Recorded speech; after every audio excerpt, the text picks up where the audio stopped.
Alright, here we go. Here we go. There's always a little bit of a lag when it comes to Facebook Live, so just waiting. That's all.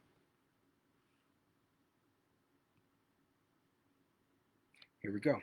Welcome back to another edition of Gen Sports Corner, back at you for 9/21/2021. Always lose track of my dates, but makes no difference. We back at it again. Back to talk to you about the NFL Week 2 slate, Eagles, Raiders, and then we're going to get to a little bit of boxing as well. So let's get right to the point. Eagles had a slugfest this Sunday at the Link against the 49ers. Very good game, very competitive. Eagles came out, played physical, smash mouth football, made a couple mistakes. We had the blocked field goal, we had the 91-yard pass to Quez Watkins, and then we did not capitalize on it. So it is what it is. I don't fault Nick Sirianni for going for the touchdown there and being aggressive. I like it. It didn't turn out the way we wanted it to, but I like the aggressiveness. And I like the way that the Eagles were able to compete against a team that is very physical. Might be the most physical team in football. I liked what they were able to do and come out and make big hits and compete to the end. 17-11, came out with the loss, but it made me believe that the Eagles are the real deal. They're not a flash in the pan, so to speak. It's only 2 weeks, but I like what I saw so far. Updates on the injuries. Brandon Graham, unfortunately, out for the years. Torn Achilles tendon. We don't want to hear that. BG, shout out to you. You're a good dude on and off the field, and that's from personal experience. Come back healthy. We're rooting for you, and it's going to be a big loss to this D line. We're going to see how Josh Sweat is going to be able to step up because I believe Derek Barnett is taking over at that left defensive end spot. So Josh Sweat is going to really have to step up as well as Barnett. We'll see how that plays out, but that's a big blow. And then second injury, Brandon Brooks, strained pec. And I put emphasis on strained pec. That's good news because even though he was put on the IR, he's not out for the season. That is huge because this offensive line, if they can keep it somewhat intact, at least at the tackle spots, with Jordan Mailata, who did a hell of a job against Nick Bosa. Go back, look at the film. Jordan Mailata did a hell of a job against Nick Bosa. If you can keep him intact with Kelsey and then Lane Johnson on the right side, you are in good shape moving through this season.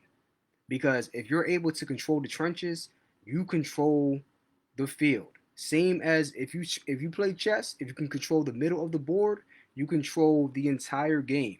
So if they stay healthy in the trenches on both sides, I think the Eagles will be good to go for the rest of the season. Devontae Smith had a little bit of a down game, but he'll come back. And there were a couple of calls that, Josh Norman got burned a couple of times. He could have made some plays. It is what it is. He's a rookie. I'm good with it.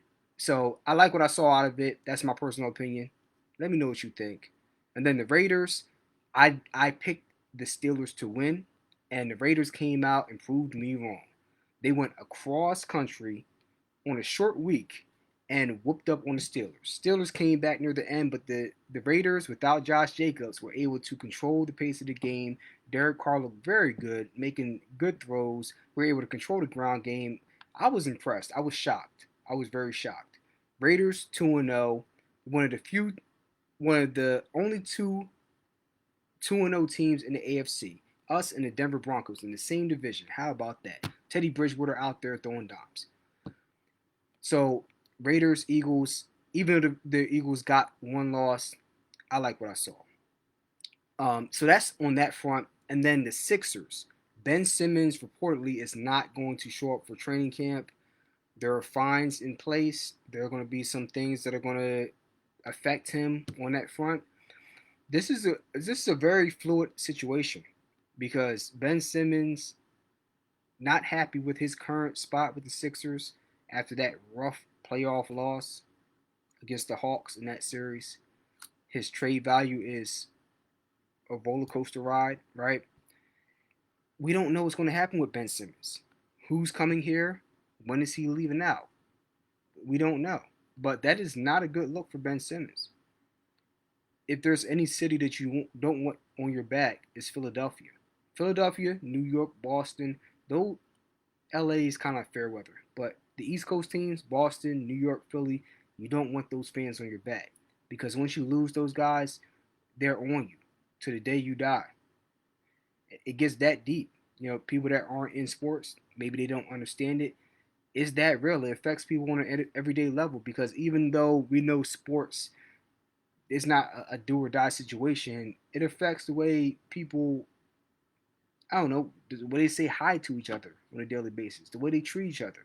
When we won the Super Bowl here, it changed Philadelphia for the better. Just them winning the Super Bowl. If you can just wrap your head around that, just winning the Super Bowl, it brought more business to the city. It made people walk around with better attitudes.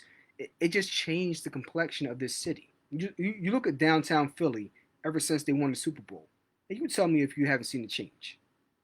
Just food for thought. So Ben Simmons, that situation is fluid. I'll keep you guys updated on that. And then last but not least, the way this channel started out was as a boxing channel, and I'm gonna get right into it. This weekend on my birthday, 25th, um, look, Alexander Usyk versus Anthony Joshua for the heavyweight titles. 3 titles on the line. Anthony Joshua, 3 belts against Alexander Usyk, undefeated undisputed champion at cruiserweight, 185. He's an absolute beast. Eastern Bloc fighter. He's just phenomenal. And I'm excited for this fight. It's going to be a great matchup. Usyk, you talk about Vasyl Lomachenko. You talk about Triple G, Gennadievich Golovkin. He's in that same ilk, except for he's just bigger, but he still has the skills. It's just phenomenal what he can do. And Anthony Joshua, we know about him. So the winner of this fight can possibly fight the winner of the Tyson Fury Deontay Wilder fight, which is on, I believe, November 9th or something like that.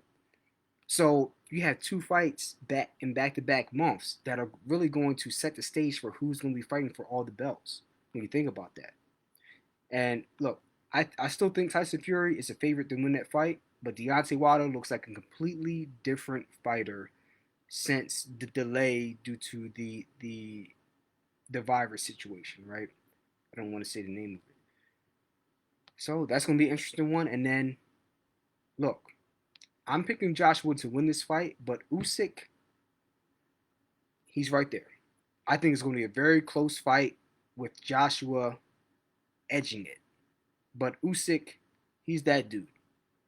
Just so you know, he's that dude. So that's what's going on now. And then today, today there was the first press conference for the Canelo Alvarez Caleb Plant fight for undisputed at 168. Canelo has 3 of the belts. Caleb has the last belt at 168. And when I tell you there were fireworks at this press conference, boy, listen, they went up to face off against each other, chest to chest, face to face, just yapping, talking. And then Canelo pushes Caleb. Caleb comes back and swings with a left hook. And then Canelo counters with a 1-2. They didn't connect, but like the venom from both sides was there. I loved it. And I'm looking forward to it. So a lot going on in boxing. And yeah, that's it for now. That's my update. I'll be back at you for the week 3 slate. Tune in on Sunday. I'll probably be on like 11, 12 o'clock. I'll give my predictions, my breakdowns, and my picks for each game during that week. But until that time, look, I'll catch y'all till next time. And that's it. All right. Holla at y'all later. Peace.